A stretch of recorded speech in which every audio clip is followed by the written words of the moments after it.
কোন গুনাহে আল্লাহ বান্দার দিক থেকে মুখ ফিরিয়ে নেন। এই বিষয়ে প্রসিদ্ধ একটা হাদিস আছে, নবী সাল্লাল্লাহু আলাইহি ওয়াসাল্লাম বলেছেন, তিন ব্যক্তি এমন আছেন যাদের সাথে কিয়ামতের দিন আল্লাহ কথা বলবেন না, তাদেরকে আল্লাহ তাআলা পবিত্র করবেন না। এই মানুষগুলো যাদের থেকে আল্লাহ তাআলা মুখ ফিরিয়ে নেবেন, তাদের সাথে আল্লাহ কথা বলবেন না, তাদেরকে আল্লাহ পবিত্র করবেন না।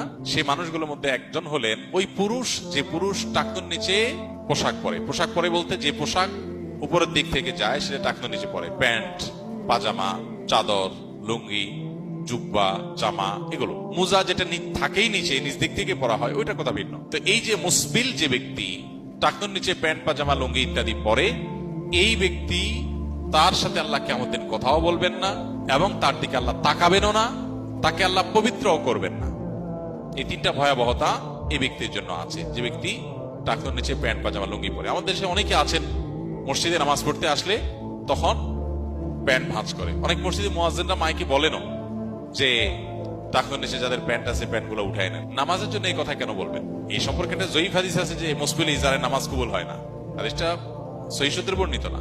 বিশুদ্ধ হাদিসগুলো সবগুলো হলো কমন এবং জেনারেল, সব সময়ের জন্য এটা প্রযোজ্য যে পুরুষ মানুষ টাকনুর নিচে পোশাক পরবে না। এখন বৈজ্ঞানিক গবেষণা বলছে যে এটা পুরুষের জন্য ক্ষতিকর। যাই হোক, সেটা গবেষণা কি প্রমাণ হয়েছে এটা বড় কথা না, বড় কথা হলো নবী সাল্লাল্লাহু আলাইহি ওয়াসাল্লাম নিষেধ করেছেন, বাস শেষ।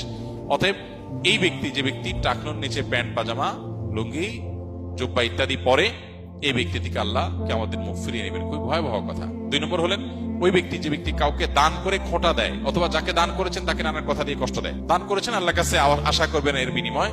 যাকে দান করেছেন তার সাথে আপনার কোনো আলাপ থাকবে না। দান করে খোঁটা দিলেন, কষ্ট দিলেন, খোঁচা মেরে কথা বললেন, এগুলো বললে আপনি আল্লাহ তাআলার দৃষ্টি থেকে সরে যাবেন কিয়ামতের ময়দানে। নাম্বার 3, ওই ব্যবসায়ী, যেই ব্যবসায়ী তার পণ্য বিক্রি করতে গিয়ে মিথ্যা শপথ করে।